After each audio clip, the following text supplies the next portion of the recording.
नमस्कार साथियों, सभी को राधे राधे, जय श्री कृष्णा। आशा है, उम्मीद है कि आप सब स्वस्थ होंगे, मस्त होंगे। तो मैं साथियों, मैं लेके आया हूँ आपके लिए पशु परीक्षण 2024 में जो एग्ज़ाम होगा, इसके लिए हूबहू वो पेपर जो सेम टू सेम इसका फोटोकॉपी एग्ज़ाम के अंदर छपेगा।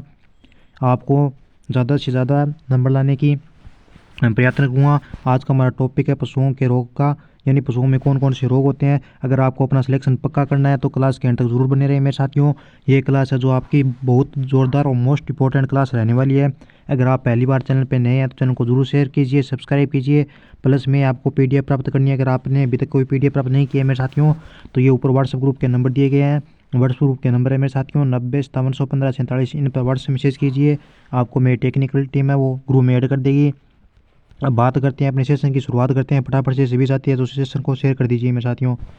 तो हमारा आज का पहला क्वेश्चन है मेरे साथियों कि खुरपक्का मुहपक्का रोग यूरोपीय देशों में किस कारण होता है। यूरोपीय देश है ना, उनमें खुरपक्का मुहपक्का रोग अपना वो किसकी वजह से होता है। ऑप्शन आपके सामने चार दिए गए हैं, फटाफट से सभी साथी नीचे कमेंट बॉक्स में आंसर करेंगे मेरे साथियों।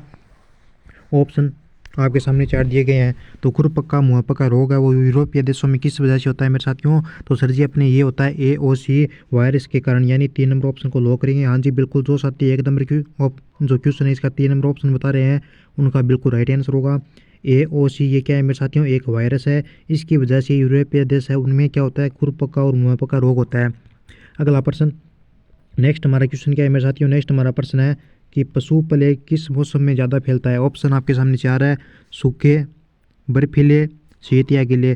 तो पशु रोग है वो कौन से मौसम में ज़्यादा फैलता है मेरे साथियों। तो पशु रोग ज़्यादा फैलता है सर जी अपने कौन से मौसम में, ये फैलता है अपने सूखे के मौसम में। किस मौसम में, सूखे के मौसम में। सूखा कौन से ऑप्शन में, 1 नंबर ऑप्शन में। हाँ जी बिल्कुल, जो साथी यहाँ पे 1 नंबर ऑप्शन को लॉक करे हैं उनका बिल्कुल राइट आंसर होगा। पशु प्लेग तो आपका किस मौसम में फैलता है मेरे साथियों, सूखे के मौसम में। अगर आपसे क्वेश्चन पूछा जाए मेरे साथियों कि खुरपक्का और मुहपक्का रोग है वो कब फैलता है, तो वो फैलता है अपना बसंत ऋतु में। खुरपक्का मुहपक्का रोग है वो ज़्यादा फैलता है मेरे साथियों। अगला नेक्स्ट क्वेश्चन, प्रश्न नंबर हमारा 3 है यहाँ पे कि दुग्ध जबर किस लवण की कमी से होता है। Option magnesium, vitamin A, calcium या आयरन।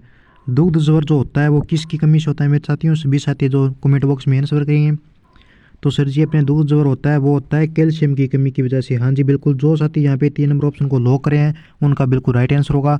दूध जबर पशुओं में रक्त व तंतुओं में कैल्शियम लवण की कमी से होता है। खीस होती है जो पशुओं की, उसमें पशुओं में कैल्शियम की कमी होती है जिससे यह रोग होता है। ठीक है, किस किस को बोलते हैं, पशु का बयान काल होता है ना, बच्चे को जन्म देता है तब उसके जो 10-15 दिनों तक उसके थनों के अंदर जो दूध रहता है उसको खीस बोलते हैं मेरे साथियों। उसमें कैल्शियम की कमी होती है, उस कैल्शियम में कमी होने के कारण दूध जबर की कमी हो जाती है, उस वजह से ये रोग होता है। ठीक है, दूध जबर की किस लवण की कमी होता है, कैल्शियम की कमी से दूध जबर ये रोग है जो पैदा होता है मेरे साथियों। इसीलिए तो अपने घरों में जो पशु होते हैं उनके ब्याने के बाद में 10-15 दिनों तक उनका पूर्ण दूध नहीं निकालते, ओनली बच्चों को पिलाते हैं या 1-2 केला निकालते हैं मेरे साथियों। बात करूँगा अगले प्रश्न की, 4 नंबर क्वेश्चन हमारा कि वे रोग जो बैक्टीरिया व वायरस द्वारा फैलते हैं कहलाते हैं। ऑप्शन आपके सामने चार दिए गए हैं। वे रोग जो बैक्टीरिया व वायरस द्वारा फैलते हैं क्या कहलाते हैं। ऑप्शन विषाक्त रोग, सहसर्जक रोग, संक्रामक रोग या एलर्जिक रोग। तो मेरे साथियों बैक्टीरिया व वायरस से फैलने वाले रोगों को क्या कहा जाता है, तो उनको कहा जाता है मेरे साथियों संक्रामक रोग। यानी 3 नंबर ऑप्शन को लॉक करेंगे। हाँ जी बिल्कुल, 3 नंबर ऑप्शन को लॉक कर दिया है हमने। वे रोग जो बैक्टीरिया व वायरस द्वारा फैलते हैं उनको संक्रामक रोग कहते हैं। जैसे उदाहरण के लिए उदाहरण दूं तो मैं आपको, एक तो हो गया अपना टिटनस, क्या हो गया, टिटनस। दूसरा अपना रीडर आ गया। तीसरा होता है अपना कौन सा, तो तीसरा एक पेस्ट हो गया। ये क्या है मेरे साथियों, ये संक्रामक रोग है। ठीक है, अगला प्रश्न, प्रश्न हमारा 5 नंबर की कौन सी बीमारी मुख्यतः भेड़ों में होती है। ऑप्शन एंथ्रेक्स, गलघोटू, रानीखेत या लंगड़ी। कौन सी बीमारी है जो भेड़ों में होती है, सिर्फ और सिर्फ भेड़ों में। तो सर जी अपने एंथ्रेक्स बीमारी है वो मुख्यतः भेड़ों में पाई जाती है। कौन सी बीमारी, एंथ्रेक्स। हाँ जी बिल्कुल, 1 नंबर ऑप्शन को लॉक करेंगे अपन। एंथ्रेक्स बीमारी है जो भेड़ों में पाई जाती है। यह रोग मुर्गियों में कभी नहीं होता है, याद रखना। कौन सी बीमारी मुख्यतः भेड़ों में होती है, एंथ्रेक्स। और ये रोग है जो मुर्गियों में कभी नहीं होता है। इसका प्रकोप अक्सर गर्मियों के अंदर देखा जाता है। अगर क्वेश्चन आए आपसे कि एंथ्रेक्स रोग का प्रकोप कब देखा जाता है मेरे साथियों, तो आपको करना है सर जी गर्मियों में। यानी एंथ्रेक्स रोग जो कब देखा जाता है, तो इसका प्रकोप है जो गर्मियों में आता है मेरे साथियों। ये ओनली भेड़ों के अंदर होता है, मुर्गियों के अंदर ये नहीं पाया जाता है। अगला प्रश्न, न्यू कैसल रोग किस किस में होता है। न्यू कैसल रोग होता है अपना वो किस किस में होता है। ऑप्शन आपके सामने चार दिए गए मेरे साथियों। न्यू कैसल रोग किस किस में होता है? ऑप्शन बकरी, भेड़, मुर्गी, ऊंट या गाय, भैंस। तो न्यू कैसल जो रोग होता है मेरे साथियों ये मुर्गियों में होता है। किस में होता है? मुर्गियों में। हाँ जी बिल्कुल, 2 नंबर ऑप्शन को अपन लॉक करेंगे। न्यू कैसल रोग है जो मुर्गियों में होता है। इसे रानी खेत के नाम से भी जाना जाता है। न्यू कैसल रोग को और किस नाम से जाना जाता है? तो इसको रानी खेत के नाम से भी जाना जाता है। किसके नाम से? रानी खेत के नाम से जाना जाता है मेरे साथियों। इस बीमारी में मुर्गियों का श्वसन व तंत्रिका तंत्र होता है वो प्रभावित होता है। यह रोग सबसे ज़्यादा कम उम्र के चूजों में होता है। किस में? यह रोग किस में फैलता है सबसे ज़्यादा? तो ये कम उम्र के जो चूजे होता है मेरे साथियों, कौन से कम उम्र के जो चूजे होते हैं उनमें ये रोग फैलता है। अगला प्रश्न, परजीवियों को कितने भागों में बांटा गया है? परजीवियों को बताना है हमें कि कौन कौन से भागों में बांटा गया है। तो परजीवियों को 2 भागों में बांटते हैं। कौन कौन से भाग है? 2। सभी साथी 2 नंबर ऑप्शन को लॉक करेंगे। आंतरिक परजीवी और बाह्य परजीवी, ये 2 परजीवियों के भाग होता है, यानी 2 भागों में इसको बांटा गया है। 2 नंबर ऑप्शन को लॉक करेंगे। जो साथी यहाँ पे बी नंबर ऑप्शन बता रहे हैं उनका बिल्कुल राइट आंसर होगा। नेक्स्ट क्वेश्चन, नेक्स्ट हमारा प्रश्न है कि सरा रोग मुख्यतः किस पशु में होता है? ऑप्शन ऊंट, बकरी, गाय या भैंस। सरा रोग किस में होता है? तो सरा रोग होता है मेरे साथियों गाय, भैंस, घोड़ा, भेड़, बकरी, कुत्ता, हाथी में होता है। किस में होता है? सरा रोग किस में होता है मेरे साथियों? तो सरा रोग मुख्यतः किस पशु में होता है? तो आपको करना है ऊंट। अगर ये सभी नाम आते हैं ना तो इनमें आपको सबसे पहले 1 नंबर ऑप्शन को लॉक करना है मेरे साथियों कि सरा रोग होता है वो मुख्यतः किस में होता है? तो अपने ऊंट में होता है। पर मुख्यतः यह रोग ऊंट में देखने को मिलता है। यह रोग सबसे ज़्यादा किस में देखने को मिलता है? ऊंट में देखने को मिलता है, इसलिए हमने ऊंट को 1 नंबर ऑप्शन को लॉक किया है। वैसे तो सरा रोग गाय, भैंस, घोड़ा, भेड़, बकरी, कुत्ता, हाथी में भी होता है। इसके उपचार के लिए एक इंजेक्शन लगता है। उस इंजेक्शन का नाम क्या है? तो उस इंजेक्शन को बोलते हैं सर जी अपने क्या बोलते हैं? ट्राइकविन। क्या बोलते हैं? ट्राइकविन बोलते हैं उस इंजेक्शन को, जिससे इसका उपचार करते हैं। अगला प्रश्न, चींचड़ी जबर फैलता है। चींचड़ी जबर किससे फैलता है? ऑप्शन जीवाणु से, कीट से, चींटी से या किलनियों से।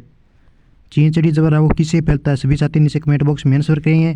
सर जी अपने चींचड़ी जबर है वो फैलता है किलनियों से। किससे फैलता है? किलनियों से, यानी 4 नंबर ऑप्शन को लॉक करें। यहाँ पे चींचड़ी जबर एक परजीवी प्रोटोजोआ जनित बीमारी है। यह रोग नमी वाले इलाकों में फैलती है। कौन से इलाकों में फैलती है? नमी वाले इलाकों में। हाँ जी बिल्कुल बिल्कुल। हाँ सभी को एक साथ गुड इवनिंग, राधे राधे, जय श्री कृष्णा। फटाफट से सेशन को शेयर कीजिए। मुर्गियों का चेचक रोग ज़्यादातर किस मौसम में फैलता है? ऑप्शन वर्षा, शीत, हेमंत या ग्रीष्म। तो मुर्गियों का चेचक रोग सबसे ज़्यादा मैंने अभी आपको बताया था कि कब फैलता है? गर्म मौसम में फैलता है। गर्म मौसम में फैलता है। किसमें? गर्म यानी ग्रीष्म ऋतु में फैलता है। 4 नंबर ऑप्शन को अपन लॉक करेंगे। मुर्गियों का चेचक रोग ज़्यादातर गर्म मौसम में फैलता है। एक बार होने के बाद दोबारा यह रोग नहीं होता है। ये रोग केवल एक ही बार होता है मेरे साथियों, इसके बाद दोबारा इस रोग का कोई प्रभाव नहीं होता है, दोबारा नहीं होता है। यह रोग किस किस में होता है? तो यह रोग मुर्गी, टर्की में, लेकिन कबूतर, बतख, तीतर, बटेर में होता है। मुर्गी, बतख, तीतर, बटेर में होता है चेचक रोग, और एक बार फैलता है। एक बार हो जाने के बाद ये रोग दोबारा उस पशु के नहीं होता है। अगला प्रश्न 11 नंबर, कि अधिक खाने से होने वाले रोग, अधिक खाने से होने वाला रोग कौन सा है? ऑप्शन लंगड़ी, फिड़किया, गलघोटू, चींचड़ी। तो अधिक खाने से जो रोग होता है उसको क्या कहते हैं? उसको खस्सर कहते हैं अपने फिड़कियों को। जो अधिक खाने से जो रोग होता है वो होता है अपना फिड़किया, यानी 2 नंबर ऑप्शन को लॉक करेंगे यहाँ पे बिल्कुल। अगला प्रश्न 12 नंबर क्वेश्चन है मेरे साथियों कि पेनिसिलिन का इंजेक्शन दिया जाता है। ऑप्शन एंथ्रेक्स में, थनैला में, लंगड़ी में या गलघोटू में। पेनिसिलिन का इंजेक्शन किस लिए देते हैं? सभी साथी फटाफट से कमेंट करके आंसर दें, मुझे आपके आंसर का इंतजार कर रहा हूँ मैं। तो पेनिसिलिन का इंजेक्शन दिया जाता है सर जी, ये देते हैं अपने लंगड़ी में, यानी 3 नंबर ऑप्शन को लॉक करेंगे। हाँ जी बिल्कुल, जो साथी यहाँ पे 3 नंबर ऑप्शन बता रहे हैं ना उनका बिल्कुल राइट आंसर होगा। अगला प्रश्न, अतिसार एक रिक्त स्थान जनित बीमारी है। अतिसार यहाँ पे क्या है?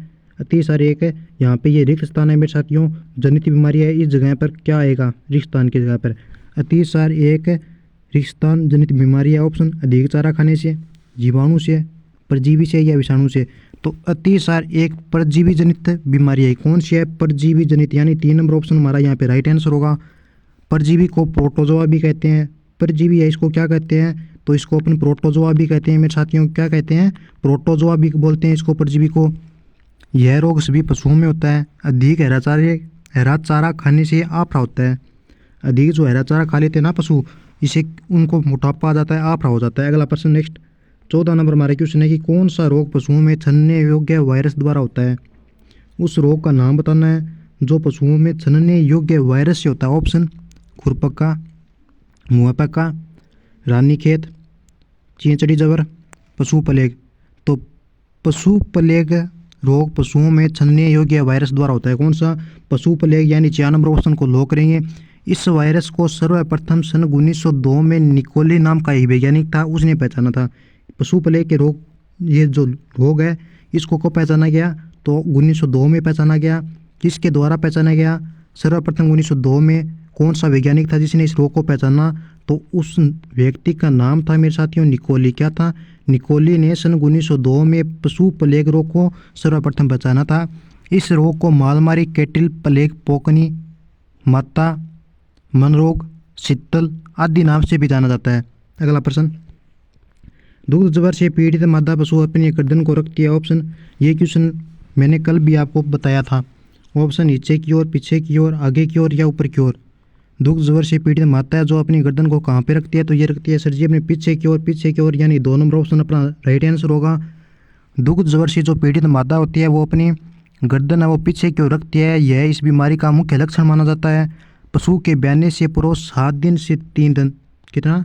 7 दिन से 3 दिन तक 30 मिलियन यूनिट में विटामिन डी देने से इस बीमारी से बचा जा सकता है। 30 यूनिट की मात्रा में, 30 यूनिट है ना जो विटामिन डी होती है अपनी पशु के ब्याने के बाद, ब्याने से पूर्व 7 या 3 दिन तक 30 मिलियन यूनिट की मात्रा दी जाती है विटामिन डी की, तब इस रोग से बचा जा सकता है। अगला प्रश्न,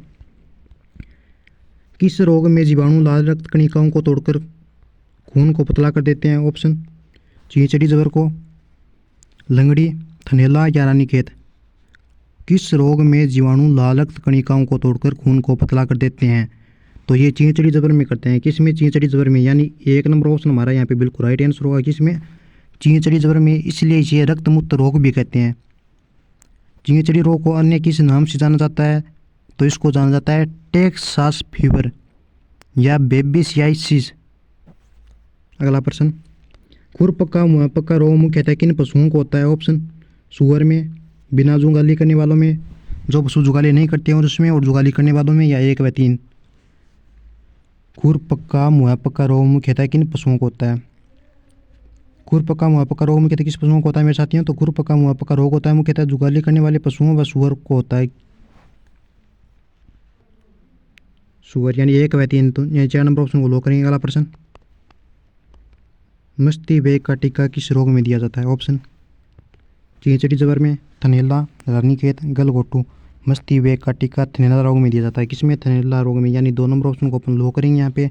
मस्ती वेग का टीका थनैला रोग में दिया जाता है। यह रोग कौन सा जीवाणु होता है जिससे यह रोग फैलता है? तो ये फैलता है स्ट्रेप्टोकोक्स से। किससे? स्ट्रेप्टोकोक्स से। अगला प्रश्न, भारत में चींचड़ी जबर फैलता है। ऑप्शन, बेबिसिया टीना, बेबिसिया बाइजमीन, बेबिसिया जेमिना या बेबिसिया जय। भारत में चींचड़ी जबर फैलता है। भारत में चींचड़ी जबर किसे फैलता है? ये बेबिसिया जर है मेरे साथियों, यहाँ पे जय नहीं है, ठीक है। भारत में चींचड़ी जबर फैलता है, किससे फैलता है? तो ये फैलता है सर जी अपने बेबिसिया बाइजमीन से। किससे? बेबिसिया बाइजमीना से। यानी 2 नंबर ऑप्शन को अपन लो करेंगे। भारत में चींचड़ी जबर किससे फैलता है? पक्का पूछेगा, आपको ऑप्शन करना है। बेबिसिया बाइजमीना से फैलता है। अगला प्रश्न, खूनी पेचिश फैलता है। ऑप्शन, जीवाणु से, प्रोटोजोआ से, पक्षियों से या विषाणु से।